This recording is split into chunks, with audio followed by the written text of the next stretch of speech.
El seguro de su hija murió sobre un escritorio de cristal.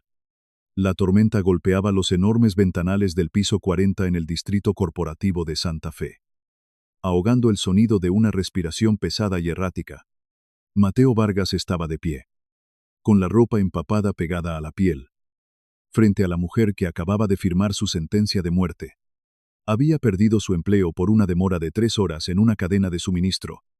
Un error que le costó a la empresa casi $100,000 en penalizaciones.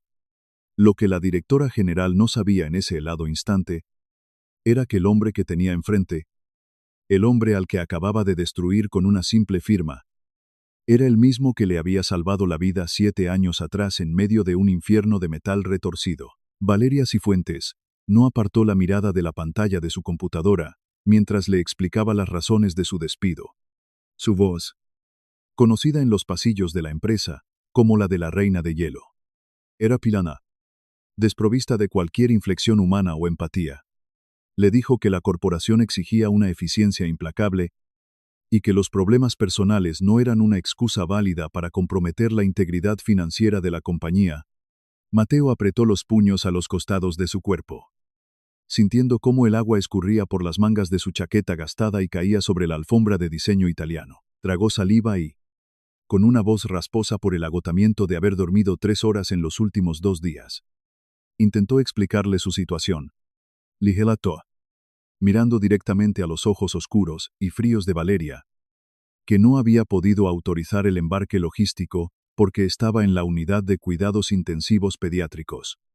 Le dijo que estaba sosteniendo la mano de su hija Sofía, una niña de 7 años cuyos huesos habían dejado de producir sangre.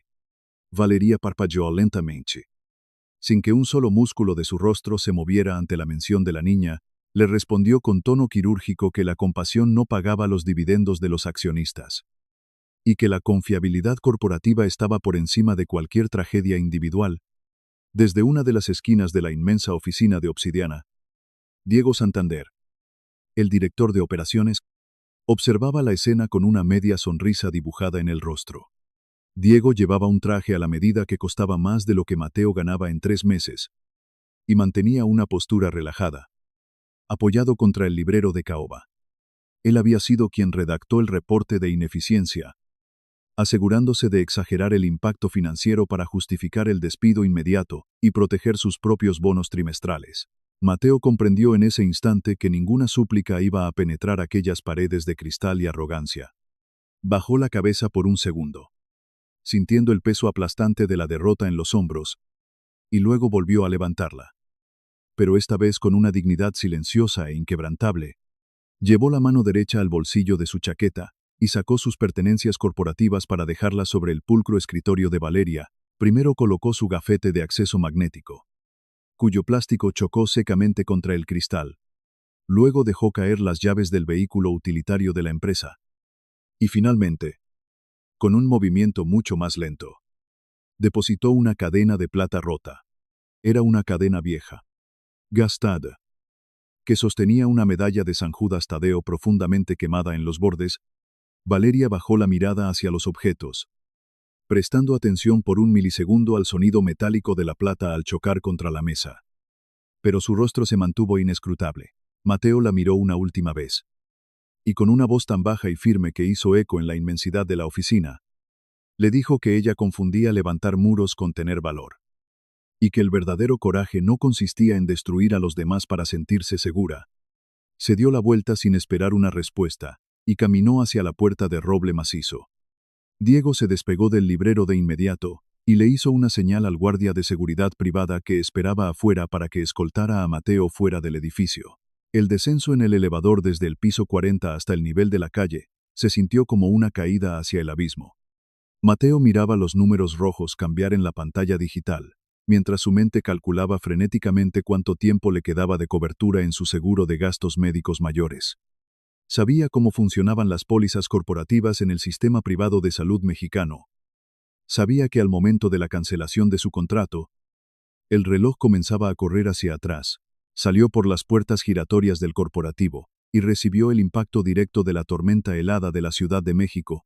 Caminó por las calles empinadas de Santa Fe, rodeado de rascacielos iluminados, que parecían burlarse de su insignificancia. Mientras el agua le empapaba el cabello y le nublaba la vista, tomó el transporte público hacia el sur de la ciudad, iniciando un recorrido agónico a través del tráfico colapsado y el asfalto brillante por la lluvia. Apoyó la frente contra la ventana fría del autobús. Cerró los ojos. Y el olor a humedad lo transportó de inmediato a un recuerdo que llevaba 7 años intentando enterrar. Antes de dedicarse a la logística corporativa, Mateo había sido paramédico de la Cruz Roja. Un rescatista de primera línea acostumbrado a oler la sangre y el metal quemado. El recuerdo lo golpeó con la fuerza de un impacto físico, devolviéndolo a una noche de niebla impenetrable en la carretera México a Cuernavaca. Revivió la sensación del asfalto mojado bajo sus botas en la infame curva de la Pera, donde la neblina reducía la visibilidad a menos de 2 metros. Escuchó en su mente el rugido espantoso de un camión de carga perdiendo los frenos, seguido del sonido ensordecedor del impacto contra un automóvil particular. Recordó haber corrido hacia el vehículo envuelto en llamas, sintiendo el calor abrasador que amenazaba con derretirle el uniforme. Recordó haber roto el vidrio con sus propias manos, desgarrándose la piel y metiendo los brazos en el fuego para arrastrar el cuerpo inconsciente de una mujer fuera del habitáculo. Apenas un segundo antes de que el tanque de gasolina explotara, en ese rescate, Mateo sufrió quemaduras de 3er grado en el brazo derecho y en la espalda. Cicatrices gruesas y dolorosas, que todavía palpitaban cuando cambiaba el clima. Ese había sido su último día como rescatista. El día en que comprendió que su vida ya no le pertenecía solo a él, sino a su pequeña hija que lo esperaba en casa. Había cambiado el heroísmo por un trabajo de oficina, por la falsa promesa de un seguro médico privado que ahora le acababan de arrebatar. El autobús se detuvo cerca del Hospital Ángeles, un gigantesco complejo médico que representaba la delgada y cruel línea entre la vida y la muerte en un país donde la salud tiene precio. Mateo entró por las puertas de cristal de urgencias, y el olor penetrante a alcohol clínico y cloro le revolvió el estómago. Se secó la cara con las mangas mojadas. Intentó componer su postura para no asustar a su hija, y caminó por los largos pasillos blancos hacia el área de oncología pediátrica. Empujó lentamente la puerta de la habitación, esforzándose por dibujar una sonrisa en su rostro cansado. Sofía estaba sentada en la cama de hospital, rodeada de monitores que emitían pitidos rítmicos y constantes, dibujando en un cuaderno con su crayón amarillo favorito. Estaba terriblemente pálida, con grandes ojeras moradas bajo sus ojos grandes y comprensivos. Pero al ver a su padre, su rostro se iluminó por completo. Mateo se sentó a la orilla de la cama y la abrazó, sintiendo lo delgados que estaban sus pequeños huesos bajo la bata del hospital. Sofía le preguntó, con una vocecita frágil, si estaba lloviendo mucho afuera, y si la gente en la calle tenía frío o hambre. El corazón de Mateo se partió en pedazos al escucharla, al darse cuenta de que, incluso en su estado, el único pensamiento de su hija era la preocupación por los demás. Le acarició el cabello ralo, asintió en silencio, y le prometió que todo iba a estar bien, pronunciando una mentira que le quemaba la garganta como ácido. A varios kilómetros de distancia, en las zonas más exclusivas de la ciudad, Valeria Cifuentes ingresaba a su inmenso penthouse en Polanco. El silencio de su hogar era absoluto, abrumador, enmarcado por pisos de mármol blanco y muebles de diseñador, que carecían de cualquier toque personal o calidez.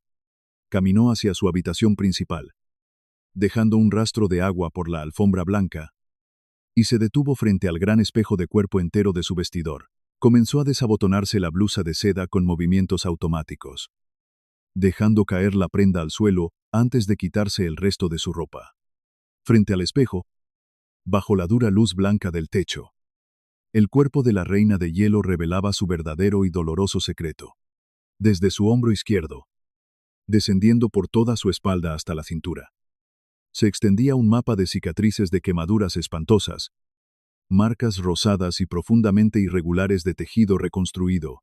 Pasó la punta de sus dedos sobre la piel arruinada de su hombro, y cerró los ojos, mientras un temblor involuntario recorría su espina dorsal. De repente, el sonido del choque regresó a su mente, el chirrido espantoso de las llantas sobre el pavimento mojado en la carretera de Cuernavaca. Sintió de nuevo el humo tóxico llenándole los pulmones. El pánico absoluto de estar atrapada en un asiento deformado mientras el fuego devoraba el tablero de su auto. Recordó la oscuridad. El calor infernal. Y luego, unas manos fuertes y quemadas, rompiendo el vidrio de la ventana para tirar de ella con una fuerza sobrehumana. Nunca vio el rostro de su salvador, porque perdió el conocimiento en el momento en que la arrastró sobre el asfalto frío. Rodeados por la niebla blanca de la montaña, lo único que le quedó de esa noche, lo único que le entregaron los paramédicos de la ambulancia cuando despertó en el hospital, fue una medalla rota de San Judas Tadeo, que ella había arrancado del cuello de ese hombre sin rostro, mientras se aferraba a él en medio del dolor. A la mañana siguiente, el sol pálido intentaba atravesar las densas nubes grises que cubrían la ciudad. Pero dentro de la oficina de Valeria, el ambiente seguía siendo glacial. Valeria estaba sentada en su escritorio, tomando un café oscuro, cuando una sensación extraña e incómoda se apoderó de su pecho al recordar la mirada del hombre que había despedido el día anterior. Llamó por el intercomunicador a Recursos Humanos y exigió, con su habitual tono autoritario, que le enviaran el expediente completo de Mateo Vargas de inmediato. 15 minutos después, una carpeta gruesa de cartón fue depositada sobre su escritorio. Valeria la abrió y comenzó a revisar las páginas con desdén, pasando por encima de las evaluaciones de desempeño, hasta llegar a la sección de antecedentes médicos y reclutamiento. Sus ojos se detuvieron bruscamente en el documento de baja médica de la Cruz Roja, un papel amarillento que detallaba las razones por las cuales Mateo había dejado el servicio de emergencias. El texto describía quemaduras severas de tercer grado en los brazos y la espalda, producto de un rescate vehicular en condiciones extremas. Valeria sintió que el aire abandonaba sus pulmones de golpe cuando leyó la fecha exacta del incidente y la ubicación geográfica, detallada claramente como el kilómetro 40 de la carretera a Cuernavaca. Sus manos comenzaron a temblar incontrolablemente mientras sostenía el papel. Su respiración se volvió corta y errática, como si de pronto estuviera ahogándose en su propia oficina. Lanzó el expediente sobre la mesa, y su mirada cayó como un peso muerto sobre los objetos que Mateo había abandonado la tarde anterior, y que el servicio de limpieza aún no había retirado. Miró la cadena de plata rota, la fina estructura de eslabones oscurecidos por el tiempo y el calor intenso de un fuego lejano.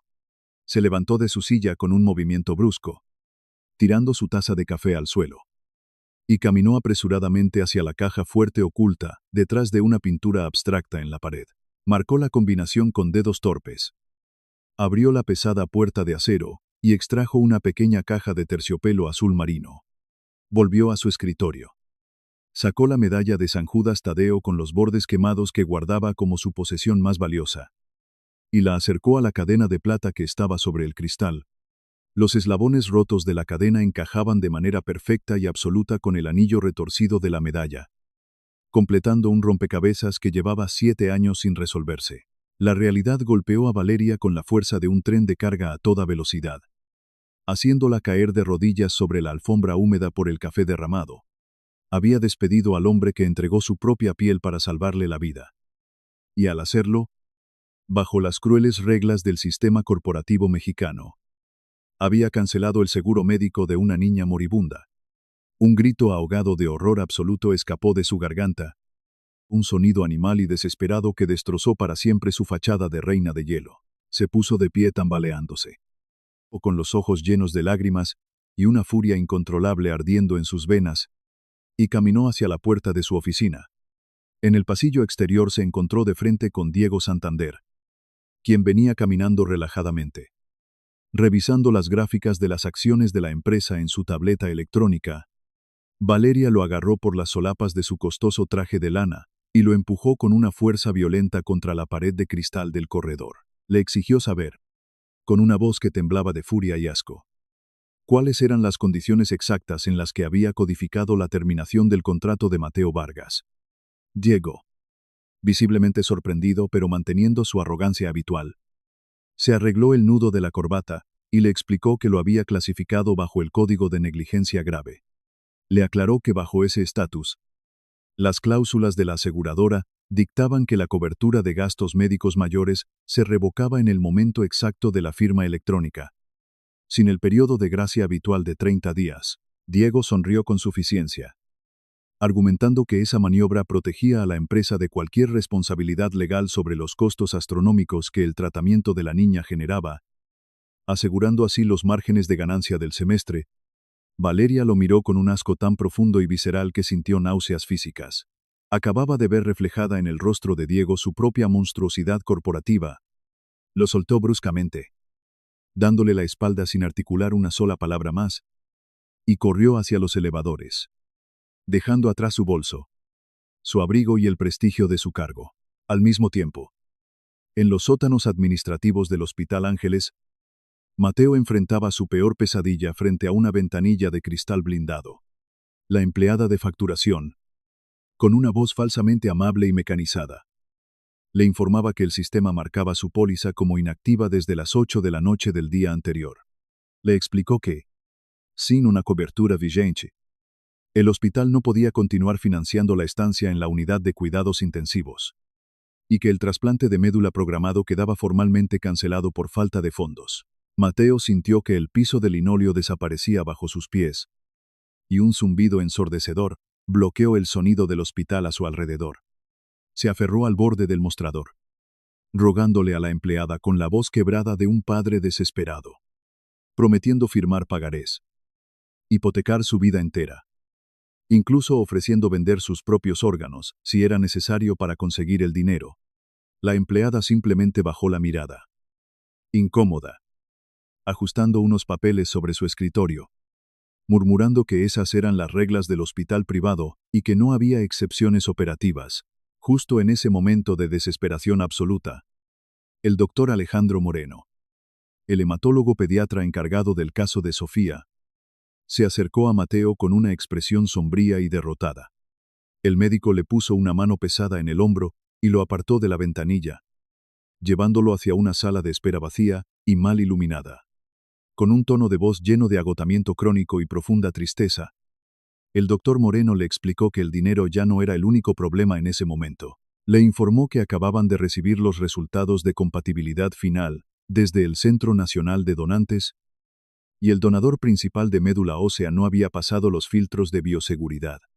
Sofía estaba sufriendo una caída en picada de sus niveles de plaquetas, y sin un donador activo y los medios económicos para sostener la unidad de aislamiento, su cuerpo comenzaría a apagar sus funciones vitales una por una.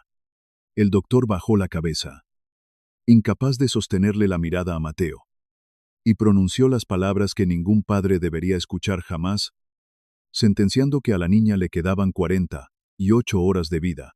Las rodillas de Mateo finalmente cedieron ante el peso insoportable de la realidad, y cayó pesadamente sobre el suelo de la sala de espera. Lloró con un sonido desgarrador y primitivo, un lamento gutural que resonó por los pasillos estériles del hospital, aferrándose al pantalón del médico mientras suplicaba un milagro que sabía que no iba a llegar. Estaba destruido, vaciado de toda esperanza, esperando que la oscuridad finalmente lo consumiera por completo. De pronto, el sonido rápido y afilado de unos tacones, golpeando el piso de linóleo, cortó el ambiente espeso y pesado del pasillo médico. Mateo levantó la vista lentamente, con el rostro bañado en lágrimas, y vio a través de la luz blanca del corredor la figura de una mujer avanzando hacia él. Era Valeria Cifuentes, empapada por la lluvia de la calle, con el cabello desordenado y el rostro desprovisto por completo de su antigua y fría armadura corporativa. Se detuvo frente al doctor Moreno, ignorando las reglas del hospital, y con una voz que cargaba la fuerza de una tormenta absoluta, le dijo al médico que el dinero ya no era un problema.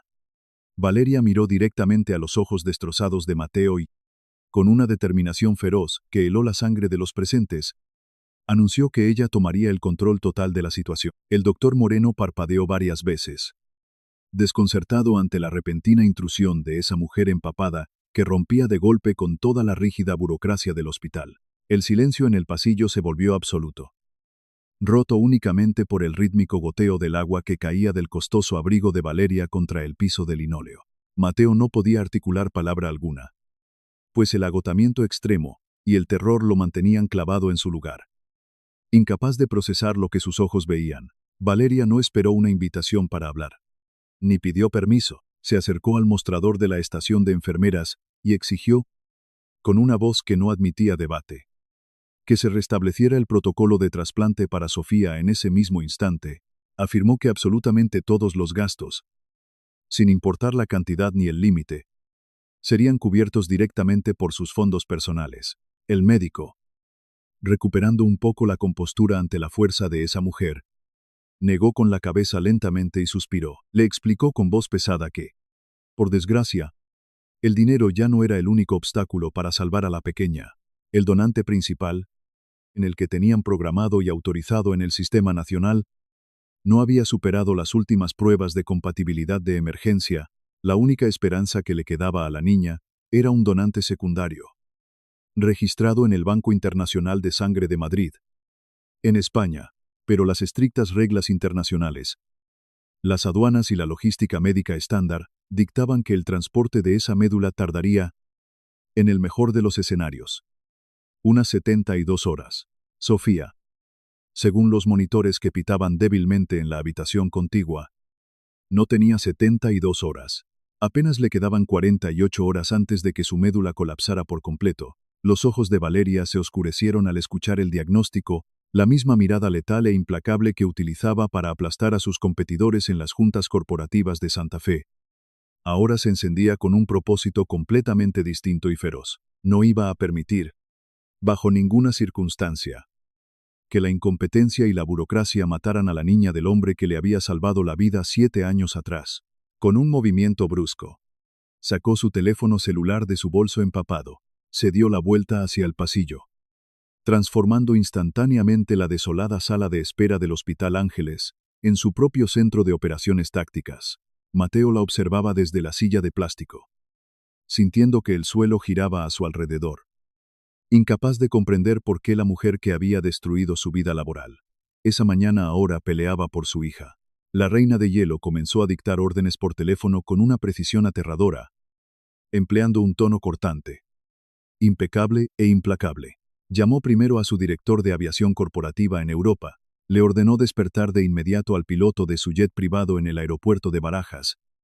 Sin importarle que fuera de madrugada en España, exigió que la aeronave estuviera en la pista en 30 minutos, con los motores encendidos, el tanque lleno y los permisos de vuelo transatlántico autorizados bajo código de emergencia médica. Luego, sin perder un segundo, se comunicó directamente con el director de aduanas de la Ciudad de México.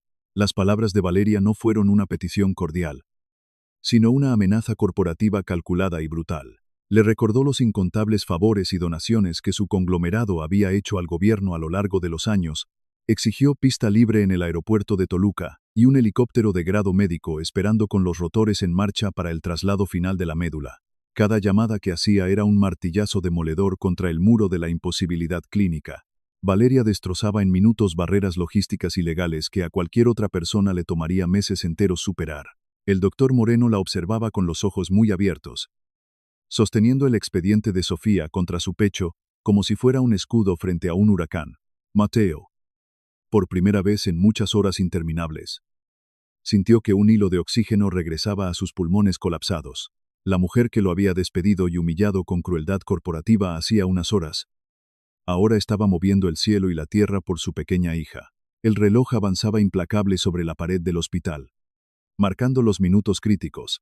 Afuera, la tormenta seguía azotando la capital mexicana con furia, golpeando con gotas pesadas los grandes ventanales del edificio. Valeria no se sentó en ningún momento.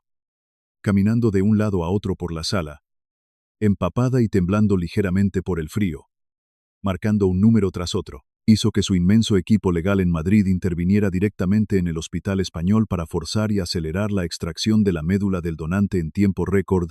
Un par de horas después de que la maquinaria global de Valeria se pusiera en marcha, las puertas automáticas de la sala de espera se abrieron de golpe. Diego Santander entró al recinto médico. Su traje oscuro, impecable y hecho a la medida, contrastaba grotescamente con el dolor crudo y la desesperación que impregnaban las paredes blancas del hospital.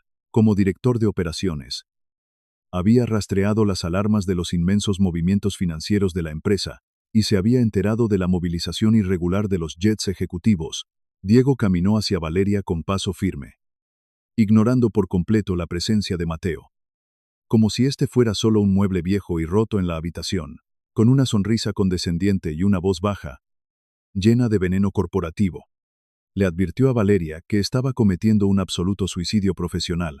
Le recordó en tono burlón que utilizar activos de la compañía, especialmente aviones transatlánticos, para el beneficio de un empleado que acababa de ser despedido con causa justificada, era un delito grave contra la junta directiva. Amenazó con convocar una reunión extraordinaria de emergencia esa misma noche para destituirla de su cargo como directora y bloquear los fondos de inmediato. Valeria detuvo su andar. Guardó lentamente su teléfono en el bolsillo y se giró para mirarlo. La temperatura en el pasillo pareció descender varios grados de golpe ante la mirada gélida que le dirigió a su subordinado. Se acercó a Diego a paso lento y depredador, hasta quedar a escasos centímetros de su rostro, obligándolo a retroceder ligeramente por instinto. Con una frialdad y una calma absolutas, Valeria le informó que él no tenía ninguna autoridad sobre ella. Ni en ese hospital ni en ninguna parte. Le reveló, sin alzar la voz, que mientras él conducía hacia allí, ella ya había enviado al comité de ética y al equipo legal todas las pruebas del servidor, pruebas irrefutables de cómo él, de manera premeditada, había manipulado el código de despido de Mateo para cancelar su seguro médico de forma maliciosa y ahorrarle unos miles de pesos a su propio bono trimestral. En voz alta. Para que todo el pasillo médico la escuchara, Valeria despidió a Diego. Le dijo, clavando sus ojos oscuros en los de él, que estaba suspendido de forma inmediata, sin derecho a liquidación, sin acceso a los edificios y sin futuro en la industria. Le advirtió que si intentaba acercarse a un solo teléfono para detener el avión que ya volaba sobre el océano Atlántico, lo destruiría en los tribunales, hasta dejarlo en la ruina absoluta. El rostro de Diego perdió todo color. Volviéndose del mismo tono grisáceo de las paredes del hospital, trató de articular una defensa o una excusa. Pero la mirada de Valeria era un abismo oscuro que no admitía ni la más mínima réplica. Derrotado, humillado y temblando de rabia impotente, Diego dio media vuelta en silencio y salió por las mismas puertas por las que había entrado, desapareciendo bajo la tormenta. La sala de espera recuperó su silencio tenso y cargado de expectación. Mateo miró a Valeria, quien finalmente dejó que sus hombros cayeran y se dejó caer en una silla de plástico, completamente exhausta. Sus manos temblaban ligeramente por la descarga de adrenalina y el frío de la ropa mojada. Pero no apartó la vista de los pasillos de cuidados intensivos. Fueron 18 horas de agonía pura. Un infierno silencioso, donde cada segundo pesaba como un bloque de cemento. La extracción en Madrid se había realizado con éxito, y la médula viajaba dentro de una hielera de grado militar a más de 900 kilómetros por hora. El vuelo transatlántico cruzó el océano desafiando todas las métricas de velocidad permitidas por la aviación comercial internacional. A las 3 de la madrugada del día siguiente, el sonido sordo y rítmico de unas potentes aspas cortó el cielo tormentoso de la Ciudad de México. El helicóptero médico, gestionado con amenazas corporativas, aterrizó de manera brusca en el helipuerto del piso superior del Hospital Ángeles. Minutos después, un equipo completo de paramédicos cruzó corriendo los pasillos blancos, escoltando una hielera roja de grado médico que contenía el milagro. El doctor Moreno interceptó el paquete sin detener el paso y corrió empujando las pesadas puertas hacia el quirófano esterilizado. Mateo cerró los ojos con fuerza, aferrándose al respaldo de una silla de plástico, hasta que los nudillos se le pusieron completamente blancos. Comenzó entonces la espera más larga y tortuosa de toda su existencia. Fueron 6 horas en las que el tiempo pareció detenerse por completo, atrapado en un limbo de luces artificiales y olor a antiséptico. Las luces fluorescentes parpadeaban esporádicamente, mientras el café rancio de la máquina expendedora se enfriaba en los vasos de cartón esparcidos por la mesa central. Valeria se quedó allí, en la sala de espera, sentada a unos metros de Mateo. No regresó a su lujoso penthouse en Polanco para secarse. No volvió a las altas torres de Santa Fe para cuidar su imperio. Permaneció en silencio total, compartiendo el peso aplastante de la incertidumbre médica con el hombre al que había destrozado horas antes. Finalmente, cuando los primeros rayos del sol matutino comenzaban a filtrarse a través de las persianas grises del corredor, El doctor Moreno salió por las puertas dobles del área de cirugía. Se quitó el cubrebocas azul y lo dejó colgando de su cuello, revelando un rostro profundamente marcado por el cansancio extremo, pero sus ojos, inyectados en sangre por la falta de sueño, brillaban con un alivio inmenso y profundo. El médico se acercó a Mateo y le dijo en un susurro ronco que el trasplante había sido un éxito absoluto. El pequeño y frágil cuerpo de Sofía estaba aceptando la nueva médula sin rechazo violento. La niña, contra todo pronóstico estadístico, iba a vivir. Mateo no pudo sostener su propio peso y cayó de rodillas en medio del pasillo frío. El llanto que escapó de su pecho ancho fue un sonido gutural, desgarrador, lleno de un dolor contenido y un agradecimiento infinito que le rasgaba la garganta. Lloró por el miedo acumulado, por la impotencia que lo había estado asfixiando, por la vida de su pequeña hija, que le había sido devuelta desde el borde mismo del abismo. Un par de horas después, cuando Sofía ya descansaba estable y sedada en la unidad de cuidados intensivos, Mateo caminó lentamente hacia la pequeña capilla del hospital, el lugar, apartado del bullicio de las alarmas médicas. Olía a cera derretida y a madera antigua pulida.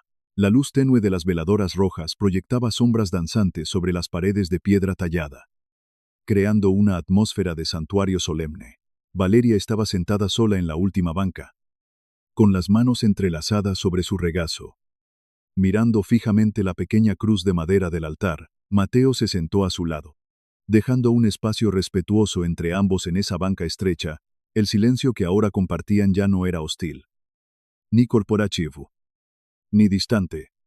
Era un silencio profundamente íntimo, nacido del trauma compartido y la salvación mutua. Mateo le dio las gracias. Empleando una voz áspera y desgastada por las largas horas de llanto incontrolable y la falta de sueño, le dijo, sin mirarla a los ojos, que aún no entendía por qué había regresado al hospital bajo la lluvia, pero que le debía la vida entera por haber salvado a su mundo. Valeria no le respondió de inmediato, ni lo miró a los ojos. Suspiró profundamente. Un sonido que cargaba el peso de años de pesadillas reprimidas. Why.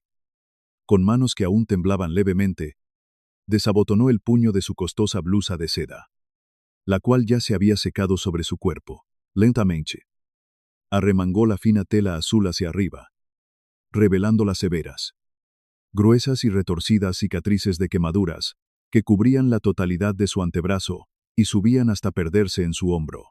Mateo observó las gruesas marcas en la piel de aquella mujer poderosa, y su respiración se detuvo de golpe. El viejo y adiestrado instinto de paramédico de la Cruz Roja se encendió en su cerebro de inmediato. Evaluando el daño, reconoció al instante ese tipo específico de tejido cicatrizal engrosado y deformado. Eran quemaduras de tercer grado, producto inconfundible de un fuego agresivo alimentado por combustible altamente inflamable. Valeria abrió con lentitud su bolso de diseñador y metió la mano, sacando el pequeño objeto que había traído consigo desde la oscuridad de su caja fuerte. Lo colocó suavemente sobre la madera brillante de la banca. En el espacio vacío que los separaba a ambos, era la antigua medalla de plata de San Judas Tadeo, chamuscada por el fuego y partida exactamente por la mitad. Junto a ella, con un movimiento delicado, colocó el fragmento de cadena rota de plata que Mateo había dejado abandonada sobre su escritorio de cristal el día anterior. Las dos piezas, destrozadas por la violencia de una noche lejana, encajaban perfecta e irrefutablemente frente a ellos. Valeria, con los ojos llenos de lágrimas contenidas que finalmente se atrevían a resbalar por sus mejillas de porcelana, giró el rostro para mirar a Mateo directamente a los ojos, con una voz quebrada, fracturada por el inmenso peso de 7 años de culpa silenciada y soledad extrema. Le confesó la verdad. Le dijo que él había tomado su fuego, que él había quemado su propia carne por ella, y que ella, en su ceguera y arrogancia, casi le arrebata la vida de su pequeña hija. Le habló en susurros sobre la traicionera carretera de México a Cuernavaca, le habló de la peligrosa curva de la Pera, de la tormenta blanca que borraba la visibilidad, del camión perdiendo el control y de las llamas que devoraban su automóvil destrozado. Le confesó cómo había pasado 7 largos años de su vida buscando desesperadamente a su ángel de la carretera, 7 años buscando al hombre sin rostro que le había dado una segunda oportunidad, sin saber que lo tenía frente a ella. trabajando bajo su yugo. Asfixiado por sus reglas inhumanas, Mateo bajó la mirada lentamente hacia la medalla de plata que descansaba sobre la madera. El recuerdo de aquella terrible noche tormentosa regresó a su mente con la fuerza brutal de un relámpago estallando en la oscuridad. Recordó el calor insoportable derritiendo la tela de su propio traje de rescatista. Recordó el olor nauseabundo a metal quemado, a combustible derramado y a lluvia evaporándose. Recordó el peso muerto del cuerpo inconsciente de aquella mujer ensangrentada, a la que arrastró con sus últimas fuerzas fuera del infierno de metal justo antes de que el tanque estallara. Miró nuevamente las severas cicatrices en el brazo delgado de Valeria, y luego, casi como un reflejo involuntario, tocó su propio hombro izquierdo debajo de su camisa.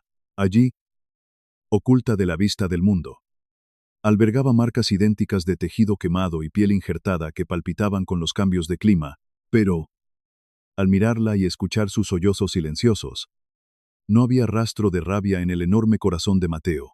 Había visto demasiada muerte, demasiada tragedia y demasiado dolor absurdo en su vida, como para dejar que el veneno del rencor echara raíces en su espíritu. Extendió su mano derecha, callosa, fuerte y marcada por el trabajo duro, y tomó con extrema suavidad la mano fría y temblorosa de Valeria, con una calma profunda y compasiva, una calma que solo poseen aquellos seres humanos que han mirado de frente al abismo absoluto y han sobrevivido. Mateo le dijo que la perdonaba. Le explicó, con voz ronca pero firme, que aferrarse al odio y a la venganza solo termina quemando el alma desde adentro. Le dijo que ambos ya habían sufrido suficientes quemaduras reales en su piel, y que no necesitaban añadir más cenizas a sus vidas. En esa pequeña y silenciosa capilla de hospital, la invencible reina de hielo finalmente se derrumbó por completo, lloró amargamente, sollozando sin control ni elegancia alguna, escondiendo el rostro en el pecho del hombre que la había salvado 2 veces en una sola vida. La salvó una vez de ser consumida por las llamas de la carretera, y la salvó de nuevo de ser consumida por el monstruo frío, corporativo y despiadado en el que ella misma se había convertido. El tiempo avanzó, curando lentamente las heridas abiertas de ambos mundos, hasta que pasaron 2 meses exactos desde aquella noche de tormenta. El cielo sobre el exclusivo distrito financiero de Santa Fe estaba inusualmente despejado, brillante y sin rastro de nubes grises. En la inmensa y silenciosa sala de juntas principal de Aegis Latinoamérica, los enormes ventanales de cristal de obsidiana reflejaban el agitado tráfico de la ciudad a sus pies. Valeria Cifuentes estaba de pie en la cabecera de la enorme y pesada mesa de caoba negra, frente a los rostros expectantes de la junta directiva y los principales accionistas internacionales. Ya no vestía con la rigidez sofocante de su antigua armadura de seda y acero invisible. Su postura era mucho más relajada, humana y accesible. Pero su presencia y su nivel de autoridad eran, paradójicamente, más abrumadores e indiscutibles que nunca. La lujosa silla de cuero a su derecha, que durante años solía pertenecer al implacable Diego Santander, estaba completamente vacía. Diego había sido expulsado de la corporación de forma permanente y humillante. Actualmente enfrentaba múltiples demandas penales por fraude interno, manipulación de software corporativo y negligencia criminal, orquestadas por el implacable bufete de abogados de Valeria. Valeria tomó la palabra. Pero esta vez, su discurso no se centró en métricas vacías. No habló de los amplios márgenes de beneficio del trimestre, ni de las proyecciones de riesgo logístico en las aduanas sudamericanas. Habló, por primera vez en la historia de la compañía, de pura humanidad. Anunció con voz firme la creación inmediata de un nuevo fondo fiduciario intocable dentro del capital de la empresa. Presentó ante los atónitos directivos una póliza maestra de seguro médico para gastos catastróficos, con cobertura absolutamente ilimitada, y sin letras pequeñas.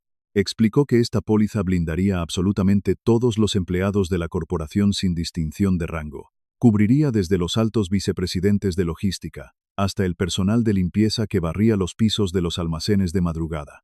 Los accionistas más conservadores murmuraron en la mesa, visiblemente incómodos ante el gasto millonario que eso representaba para sus dividendos.